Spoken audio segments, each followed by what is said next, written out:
Howdy, y'all. I wanted to talk about Code Alkonost, Awakening of Evil. This is a horror experience. It's a first-person perspective.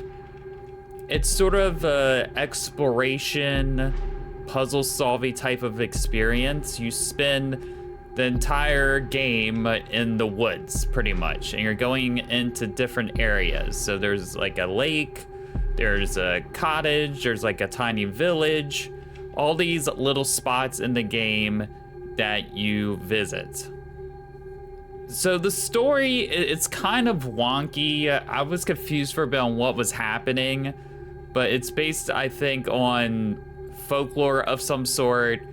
You're playing this character who's walking around trying to find a sister of some sort. And you're like, where's this person at?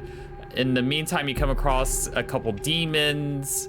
So you're basically thrown into this sandbox, and as this character you play, you're trying to find this other character that's in the game, and you have to complete different tasks to get yourself further in the game. So with it being somewhat sandboxy, there are 4 or 5 different areas, and in a certain sense, you could kind of travel to a few of them in any particular order, with the exception of the very beginning and the final area.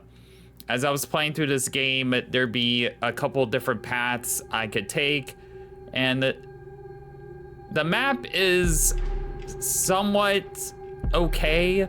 You have a map that you can use to fast travel between the locations. You find these areas that are like gates, and these gates, when you walk up to them, will allow you to fast travel different areas. But once you're in that area, there's no real mini map of sorts. There's not too much of a one, and sometimes you could get a little bit lost in terms of where you're trying to go, or I would end up doubling back on accident a couple times as I was playing.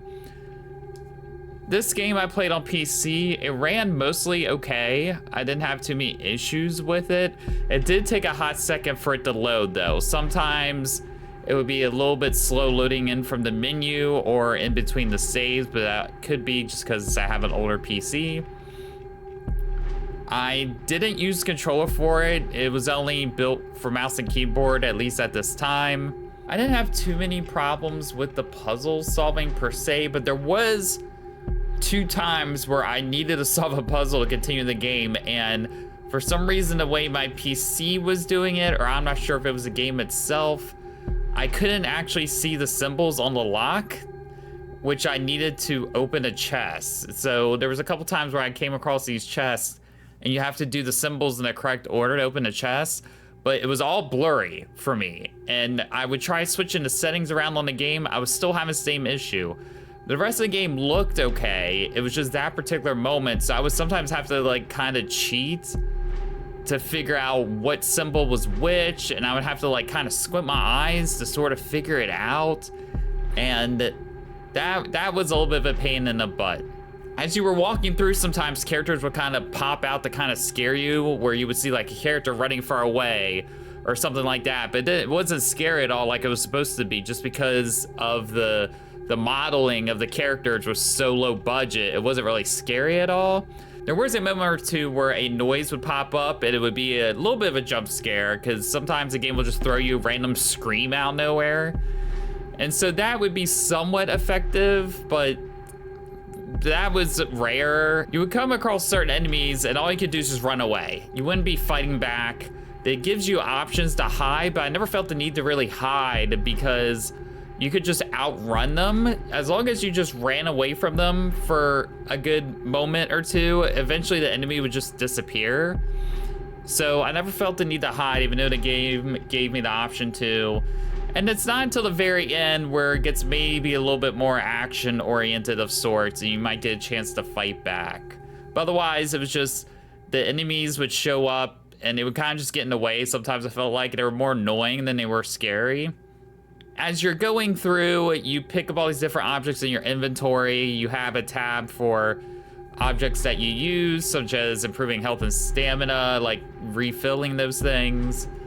There's scrolls that would kind of show you, solutions to puzzles, maybe a little bit lore background. But really, in the end, I didn't care too much about the story just because the way the game was presented. It's a tough hurdle. And what really didn't help was I thought the voice acting in the game just wasn't that great. It was really not good, to be honest with you. It was taking me out of the game with the voiceover. And it wasn't just like any particular character, it was mostly all the characters. You clean the character you play and all that during the scenes. It sometimes felt like I was watching a scene from like an early PS1 game, but not in a good way. And because of that, it just hindered my experience of it a bit. I got the most enjoyment out of figuring out the puzzles as I was playing the game, which is a good portion of the game, luckily. This game does have a cliffhanger ending. It does end with the intent of it going on and continuing forward.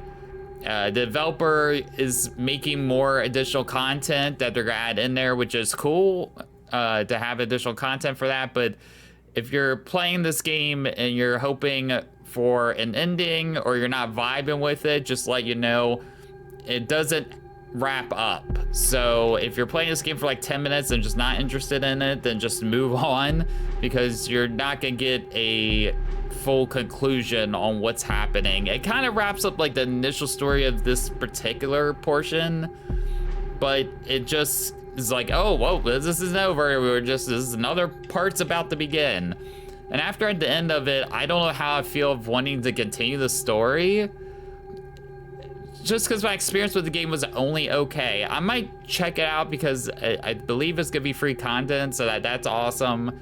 So I'll probably check it out just because of that, but it's not something that I would go out my way normally to continue. The other thing to consider also is that the game isn't that long. The experience I finished in maybe a total 2 hours or so over playing little portions of it. So it's not that long, which is good. It doesn't drag itself out too far. And once you kind of figure out how the game works, you can figure out how to navigate the map a lot faster. So if you're looking for a real horror scary experience, this is not gonna really give it to you, unfortunately. If you just want something small and solve a couple puzzles and kill a couple hours, then it might be worth checking out. Otherwise, it's hard for me to recommend this experience.